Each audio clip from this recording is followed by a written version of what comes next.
ফেরেশতা পর্যন্ত আমাদের অধীন। মসজিদে যতক্ষণ বসা থাকে তা এক ফেরেশতা ডাইনে বসা চোখের পানি জড়াইতে থাকে, আল্লাহুম্মা গফিরলা, আল্লাহ আরে মাফ করে দেন না। আল্লাহ বলে তোরা তো আইলো গেল কি, আপনার ঘরেই তো বের হইছে। আমাকে জিজ্ঞাসা করেন কেন তোর দিলে এত ব্যথা কেন, আপনার ঘরেই তো বের হইছে। বন্দা তো আপনার, এই সৃষ্টির সেরা তো আপনিই বানাইছেন। ও যদিও না কান্দে তো আমি ওর পক্ষ হয়ে একটু কান্দতেছি, অসুবিধা কি? আরেকজন বলে আল্লাহুম্মা আরহাম আলাইহি, আল্লাহর উপরে দয়া করেন না।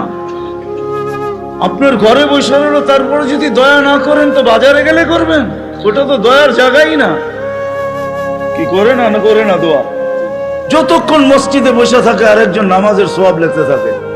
আল্লাহ বলে ঘুমায় তো রইল, তুই নামাজের সওয়াব লেখস না কেন? ঘুমাইলো তো আপনার বাড়িতেই ঘুমাইছে, আর কোথায় ঘুমাইছে? সওয়াব লিখবো না তো লিখবো না কেন?